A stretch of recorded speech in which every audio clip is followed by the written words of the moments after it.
Welcome. One of the easiest ways to build your English competency is to play games. And one of these games that's very good with thinking in English and building a vocabulary is this game called Wordle. Today we're going to talk about how you can play this game, what are the rules, and how you can win at this game every time you use it.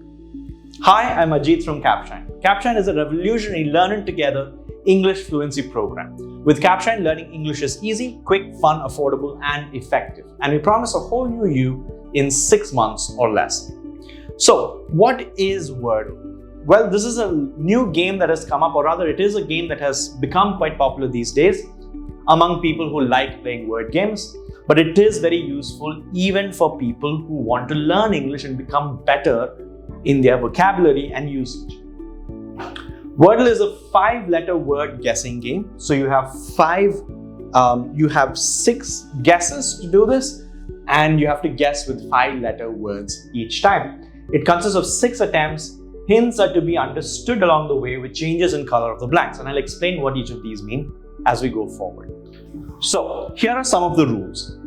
Rule 1, each guess must be a valid 5-letter word. So you can't just make up vowels and put them. It has to be a valid word.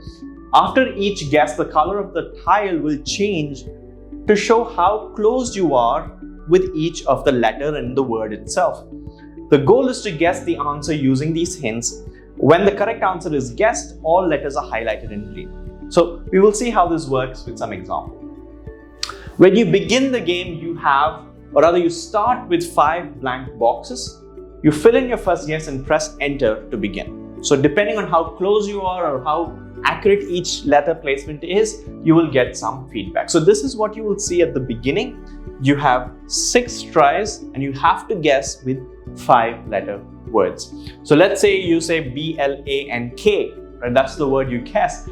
Depending on how close you are to the word of that day, it will give you some feedback. So here is some feedback that you will receive. If a letter is guessed correctly, if a letter is in the right place, then you get a green signal of sorts. So in this case, I guessed the word wary, but wary is not the word, but the letter W is in the correct place. The word that we're looking for, or the word of that day, has W as the first letter. So that is something that we understand. A good tip is to use as many vowels in the first few tries, at least the first try, as possible. So create words that have as many vowels as possible. It's okay not to get it right in the first time. Usually people take about 4 to 5 attempts to get to the answer, or even 6 attempts to get to the right answer. And that's the point of the game.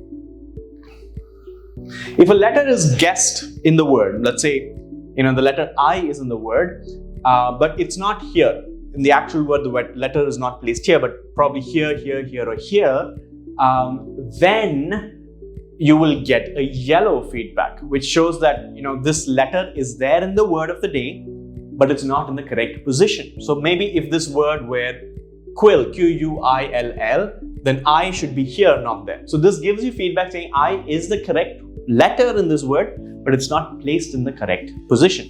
Green, on the other hand, shows that it's both in the correct position and it does belong in that word. So retain the letters highlighted in yellow in the previous guess. Now use them in different positions as you guess with other words to form new words, right? If you see a letter in gray, if you give a guess and you see a gray feedback, it means that letter does not belong there. That word, the word of the day, does not have this word at all, and it will be grayed out. You cannot use that letter going forward. So this tells you what words or what letters do not belong in the word that you need to guess. The tip, try not to use these letters highlighted in gray in your next guesses, as they aren't part of the answer.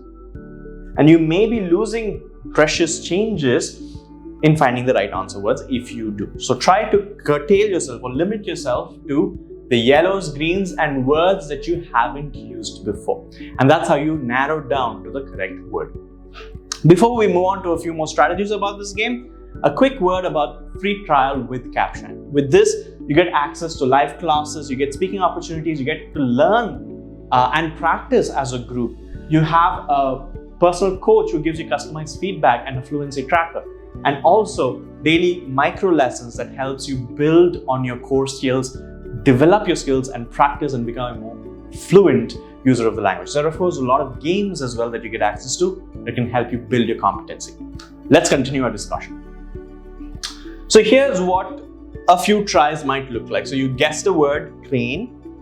You realize that R belongs in the word but not in the correct space, correct position. So then you try again with R in a different location and you avoid using the previously grayed out letters. You try another guess. The letter S this time is shown to be in, a part of the word that's the word of the day. You guess again and you realize that R needs to be in the middle. S and T also belong in this word, but they're not in the correct location. So this feedback helps you determine, okay, what should I narrow down to? Can I switch things around? And how do I narrow down to the correct word? Retain the positions of the letters highlighted in green in the previous guess. Create a new word from the next guess by moving around other letters or adding new ones, as you saw there. So here's what a finished or a completed puzzle looks like. The player here has narrowed down and then has tried reshuffling these words, these letters. Tried once, straw, A, W do not belong there, as you've already seen. A doesn't belong there, W doesn't belong here. But then the next try gets them to the right answer. So again, putting this all together, do not try to reuse letters that you've already used that have been grayed out. Try using different approaches. Try using vowels in the beginning as much as possible, and they have to be valid words, otherwise the input will not be taken in. And through that, it is possible for you to guess the correct word or the word of the day without even using 5 guesses, right? And the quicker you can get there, the better it is. That's the challenge. It's a great way to think about English words and challenge yourself to figure out words that may be there, that may be in your understanding and may not be in your understanding. While creating new words for each guess, make use of unused letters as well. The answer can be found in less than 6 guesses as well, as we spoke about. Another tip, while creating new words for each guess, make use of unused letters. The answer can be found in less than 6 guesses. A new wordle will be available each day. So a new puzzle or a new word of the day will be generated each day, and you can try it afresh every single day. You can access this by going to NewYorkTimes/game/Wordle or just Google Wordle and it'll take you there. I would recommend checking this out and trying one new puzzle every day. That will keep you sharp. I hope you found that informative. I hope you try out Wordle. Do leave on the comments how helpful this video was in you solving these puzzles. If you like the video, make sure you like and subscribe. Hit the bell notification if you don't want to miss videos like this, where you can learn English and learn strategies about learning English the fun way. To check out the free trial, go to capshine.com or download the app from the Play Store. Thanks for watching.